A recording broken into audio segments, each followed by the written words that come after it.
Сәлем, құрметті көрермендер. Бүгін біздер асцендент туралы сөйлесеміз. Ол не және оның қандай маңыздылығы бар. Мен сіздерге бір қысқа мысал айтайын. Мысал, сіздің араңызда немесе сіздің үйіңізде, ортаңызда дейік, бір 4-5 адамды алайық, олардың знак зодиак жаңағы белгісі бірдей болсын. Мысалы, лев, арыстан. Енді солардың көбі жаңағы арыстанға сәйкес характеристика оларда жаңағы барлығында бірдей болады. Жаңағы мысалы 4-5 адам, сол барлығы бір-біріне ұқсас, өте сенімді, жаңа өзіне ерекшеленуді жақсы көреді, комплимент жақсы көреді, назар, жаңа вниманиені жақсы көреді. Арыстандар әдемі болады, яркий деп айтуға болады, өте жаңа көңіл аударатындай, жүректері кең, жомарт, яғни өте щедрый болады, айналасына мотивация беретін адамдар, арыстандар.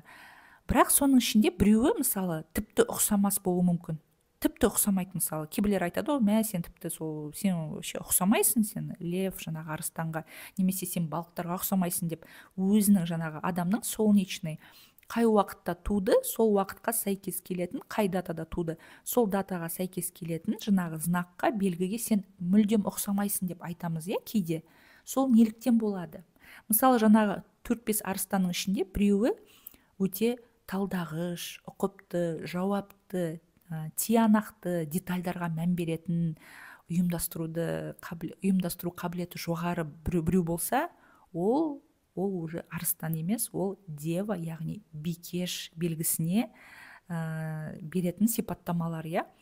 Ол нақыл деген сөз. Ол адамның туған кезінде оның жаңағы солнечный знак, күн знагы арыстанда, яғни сол августтың бойында туды, бірақ сонымен қатар ода асцендент белгісі бар. Сол асцендент белгісі ол туған кезде дева знагында, яғни бикеш белгісінде болды деген сөз. Сондықтан жаңағы кейде айтып жатады ғой, мүмкін емес бір жаңағы жұлдыз жорамал барлық адамға болуы мүмкін емес. Әрине ол шынымен де солай, себебі әрбір адам өзінің натальный картасын қарау керек, бірақ натальный картаны әрбір адам жасай алмайды, себебі ол кішкене қиындау. Ол үшін әрбір адамның туған кезінде, егерде сіз өзіңіздің туған жеріңіз, туған жаңағы дата, жер және уақытыңызды кәдімгі білсеңіз, мысалы 16 ақпанда сағат 15:24, яғни күндізгі 3-тен 24 минут кеткенде деп айтайық, Алматы қаласында, осындай облыста деп жазсаңыз, қазір мен сіздерге барлығын көрсетемін, қалай іздеу керек екен. Сол кезде біздер өзіміздің бүкіл картамызды ашып қарай аламыз. Біз туған кезде қандай планета, қай үйде, не үшін жауапты, ол бізге қалай әсерін береді, соның бәрін көруге болады. Енді оның бәрі әрине көп уақыт алатын нәрсе, және әрбір адам өзінің күнделікті өмірін оған қарап, бүйтіп оған уақыт бөліп жүрмейді деп айтайық, оны тек қана жаңағы профессионалды астрологтар жасайды көбіне. Егерде сіз олай білгіңіз келсе, мен сізге қазір көрсетемін қалай іздеу керек екен. Бірақ бұл видеоны жазып отырған неге бұл маңызды екен айтып кетсем. Сіз жұлдыз жорамал қараған кезде көбіне адамдардың көбі жаңағы солнечный знак бойынша қарайды. Яғни күн қай уақытта, қай даталарда туды, сол дата бойынша қарайды. Ал сіз тек қана оны қарап қоймай, сонымен қатар өзіңіздің асцендент белгісі бойынша тоже қарау керек. Неге? Себебі көбіне біздің өмірде қандай болжаулар, жаңағы жұлдыз жорамалдың ішінде айтылатын нәрселерден қандай нәрселер орындалады десек, ол көбіне асцендент белгісі бойынша айтылған нәрселер орындалады. Мен өзімде, өзімнің өмірімде және өзімнің достарым немесе туғандарымның карталарын қарасам, мысалы асцендентіне қарағанда, асцендент бойынша болжаулар оларда көбіне орындалады. Қазір мен сіздерге түсіндірем олай неліктен болатынын. Егерде неге сол асцендент бойынша орындалады десек, өйткені асцендент адамның өміріндегі оқиғаларға, физикалық денесіне, сыртқы ортамен байланысына және тағдыр жолына тікелей әсер етеді. Асцендент бұл туған сәттегі көтерілу белгісі. Ascending деген жаңағы ағылшын тілінен растущий, көтеріліп жатырған. Сондықтан ол жеке өмір картасының негізгі осьтерінің бірін құрайды. Астрологтар күн белгісі, жалпы күн белгісі деген жаңағы ең басты солнечный знак. Сіз білетін, сіз қарап жүрген, мен жаңағы тельцимын, мен рыбамын, мен балықпын, мен торпақпын деп основной знак деп айтайық. ең негізгі знак ол солнечный, күн белгісі. Сіз күн белгісі ол біздің жалпы мінез құлық пен ішкі қасиеттерді көрсетсе, асцендент ол адамның өміріндегі нақты өзгерістерді бейнелейді деп санайды астрологтардың өздері. Күн белгісі жеке қасиеттерді, ал асцендент өмірдің қалай дамитынын сипаттайды. Сондықтан сізге екі жұлдыз жорамалды да қарап, өзіңіз бірнеше мысалы бір уақыт ішінде, бір уақыт аралығында егерде қарап көрсеңіз, өзіңіз түсінесіз қай жұлдыз жорамал бойынша сізде шынымен де өміріңізде сол айтылып жатырған нәрселер, болжаулар орындалып жатырғанын түсінесіз. Не ол жаңағы солнечный күн белгісі ма, немесе асцендент пе? Менің білуімше көп адамдарында асцендент бойынша орындалады. Сондықтан астрологиялық болжамдарды оқығанда ең алдымен асцендент бойынша қарау ұсынылады. Интернетте әртүрлі варианттарды табуға болады, жаңағы сайттар бойынша асцендентті табуға. Бірақ мен сіздерге біреуін көрсетіп кетейін. Бұл мысалы міне RuAstroSeek деген сайт. Бұл сайтқа ссылканы мен төменде осы видеоның астына тастап кетем. Сол бойынша кіріп өзіңіз мына жерге жазып табуыңызға болады өзіңіздің асцендентіңізді. Мысалы дата рожденияға 16 сәуірдегі апрель 1970 жыл. Время рождения, уақыт, дәл уақытты жазу керек. Кешкі сағат 20-дан мысалы 15 кеткенде деп айтайық. Город рождения Алматы қаласын жазайық. Жазып бастасаңыз өзі автоматически шығады. Вычислить асцендент. Міне өзі жазып береді сізге. Асцендент в Скорпионе, яғни сары шаян белгісінде асцендент. Ал адамның өзі 16 апрель ол бізде Овен, яғни сізде, яғни бұл адам тоқты, 16 сәуірде туса, ол тоқты деген Овен, ол солнечный знак, яғни күн белгісі, ал основной жаңағы ең басты. Ал екінші ол асцендент. Асцендент белгісі ол адамда Скорпионда.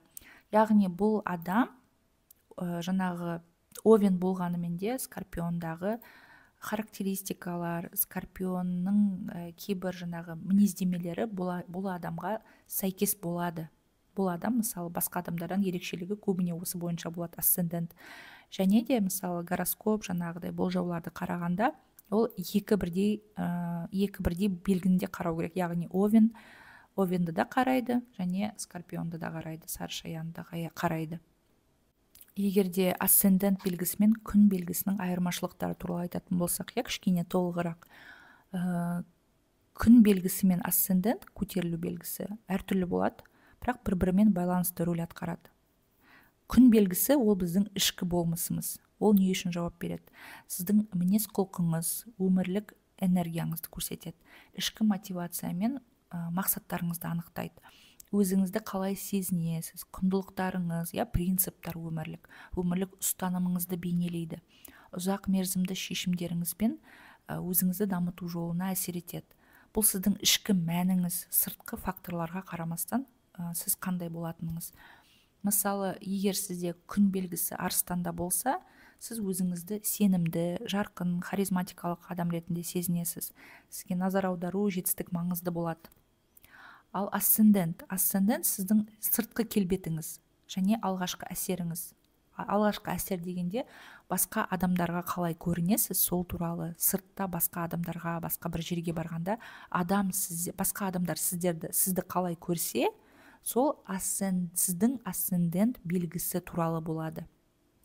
Яғни қоршаған ортада сізді алғаш көргенде адамдар қандай әсер алады, сіздің стиліңіз, киім, жаңағы киесіңіз, жүріс-тұрысыңыз, мимика, сөйлеу мәнеріңіз, тіпті солардың бәрі әсер етеді.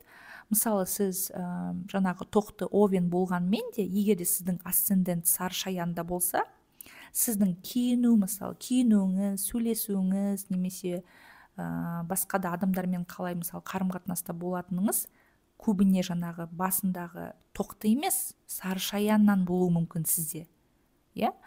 Жаңағы сыртқы ортамен алғашқы байланыс деп соны айтады. Бұл сіздің жаңағы қоғамдағы маска деп айтуға болады. Какую маску мы носим деді.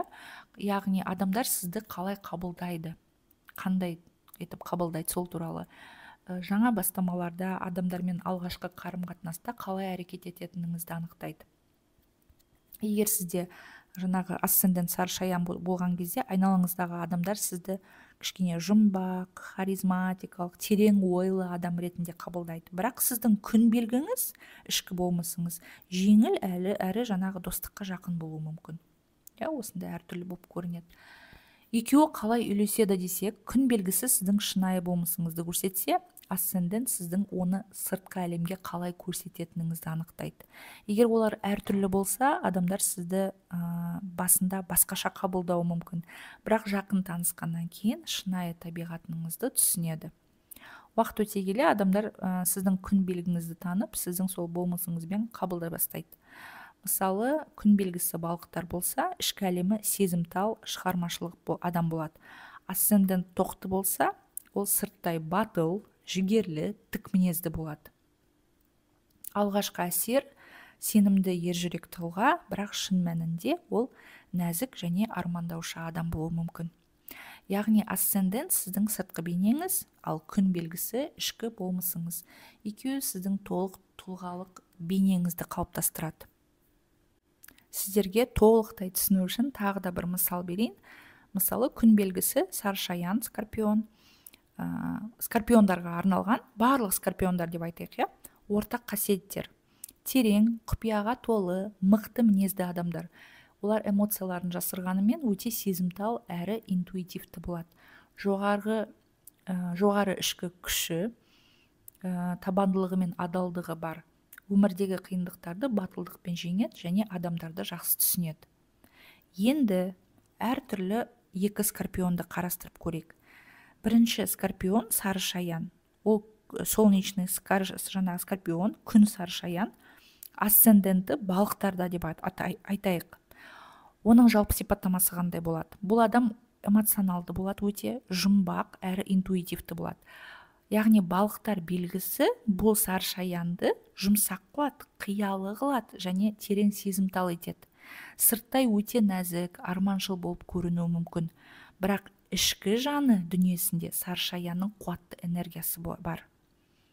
Яғни қасиеттері бұндай адамның өте интуитивті, адамдарды бірден сезетін кісі, жұмсақ көрінгенімен ішкі жағынан өте мықты, жұмыспен қарым-қатынаста терең байланыспен мағынаны іздейді, көп жағдайда өнерге, рухани ізденістерге жақын болады, өзіндік әлемі бар, жалғыздықты сүйетін адамдар. Қалай көрінеді деген жаңағы сырттағы адамдарға, көздері жұмбақ әрі армандағандай, кішкене арманшыл, сөйлегенде тыныш, жұмсақ, бірақ терең мағыналы, жұмсақ пластика, ақырын қозғалыстар, интроверт сияқты болып көрінеді. Киім үлгісі көбіне романтикалық, нәзік түстер немесе ретро стиль болуы мүмкін. Бұндай күн белгісімен бұндай асценденттің қандай қиындықтары болуы мүмкін. Бұндай адамдар өзін жоғалтып алу қаупі бар, өйткені шынайы эмоцияларын басып тастайды. Немесе кейде тым армандағыш болып кетеді, яғни армандап жата беру туралы, кейде нақты жаңағы реализмнан, нақты реалистикалық өмірден алыстап кетуі мүмкін, немесе айналадағы адамдардың энергиясын тым көп сіңіріп алады. Осындай болуы мүмкін.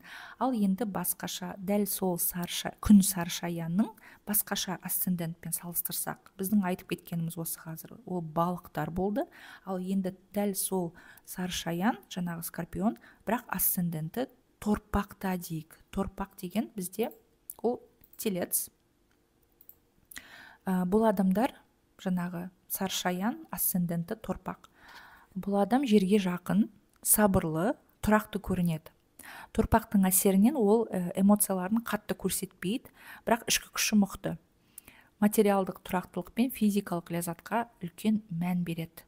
Бұл адамдар жақсы тамақ, себебі торпақ, бізде білетіндей, олар гурмандар, жақсы тамақтанған, жақсы тамақтанған дегенде көп жейді деген емес, жақсы тамақтану деген сервис жасап, столдың үстін әдемілеп қою, әдемілеп тамақты салу, әдемілеп тамақтану, ресторанға бару, және бұл адамдар материалдық құндылықтарға өте көп мән береді. яғни торпақтың арасында кедей болатын торпақтар өте сирек кездеседі, себебі бұл адамдар ақша табуды, ақша жасауды жақсы біледі және ақшаны сақтауды біледі. Бұндай саршаян, жаңағы ассценденті торпақта болса, өте сенімді, тұрақты, сөзінде тұратын адам болады. Қаржы мен материалдық қауіпсіздікке назар аударады, эмоцияларын сыртқа шығармайды, салмақты болып көрінеді адамдарға, өзіне сезімді, сабырлы, шыдамды болады және өмірдің физикалық жаңағы ләззаттарын, рахаттануларды, тамақ, әдемі киім, жайлылықты жақсы көреді. Адамдар оны қандай етіп көреді? Бет жүзі тартымды, мықты дене бітімі болуы мүмкін. Яғни мықты дене бітімі деген физикалық тонуста, яғни тонуста, жақсы формадағы адам. Қозғалыстары баяу, сенімді, дауысы төмен, сабырлы, жағымды, киім үлгісі классика, қымбат маталар, сапалы заттарды ұнатады.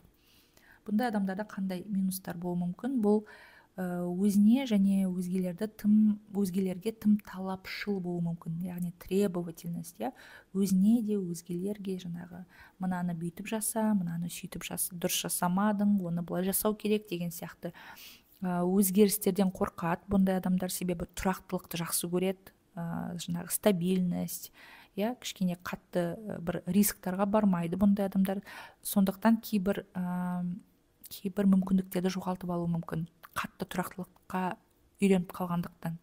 Және кейде қырсық әрі иелікшіл болады. Қорытындылайтын болсақ, жаңағы скорпион, солнечный скорпион, ассценденті рыба, яғни күн саршаян, ассценденті балықтарда болса, бұл жұмсақ, интуитивті, эмоцияға берілгіш, қиялы адам. Оның сыртқы келбеті нәзік болғанымен, ішкі күші терең. Ол адамдарды жақсы сезінеді, өнерге жақын болады. Ал күн саршаян, ассцендент торпақ, яғни солнечный скорпион, бірақ ассценденті жаңағы телецте. Олар керісінше өте сабырлы, тұрақты және сенімді көрінеді, материалдық тұрақтылыққа мән береді және эмоцияларын бақылауда ұстайды. Міне, осы мысал бойынша мен түсіндіңіз деп ойлаймын. Сондықтан егерде комментарияға жазып кетіңіз, егерде бұндайды сіз байқаған болсаңыз, яғни араңызда мысалы бірнеше бірдей белгі болғанымен де олар өте қатты бір-біріне ұқсамайтын адамдар болады, тіпті ұқсамайсың деп айтатындай, сен балық емессің, немесе сен арыстан емессің, сен шаянға ұқсамайсың, сен басқашасың деп айтса, көбіне ол адамның ассценденті сол қай белгіге ұқсап тұр, сол белгіге жатады деген сөз. Егер де осындайды өзіңіздің ортаңызда байқасаңыз, яғни бірдей белгі болғанымен, бірақ характеристикалары, мінездері өте қатты бір-бірінен алыстап кеткен адамдар мысалы, бұл жаңағы олардың ассценденті басқа белгіде деген сөз. Егер де ондайды байқаған болсаңыз, төменде жазып кетіңіз. Мүмкін сіз өзіңіздің ассцендентіңізді білетін шығарсыз. Қазір төмендегі жаңағы сайттың сілтемесін қалдырып кетем, сол бойынша өтіп, өзіңіздің ассцендентіңізді тауып, және болашақта жұлдыз жорамал қараған кезде өзіңіздің күн белгісі және ассцендент бойынша да жұлдыз жорамалды қараңыз және салыстырыңыз, қайсының айтылған нәрсесі сізде өміріңізде орындалып жатыр. Мен сіздерге сәттілік тілеймін. Видео пайдалы болса, лайк басып, арнаға жазылып кетіңіз. Жақын арада наурыз айына арналған жұлдыз жорамал шығады. Сау болыңыз.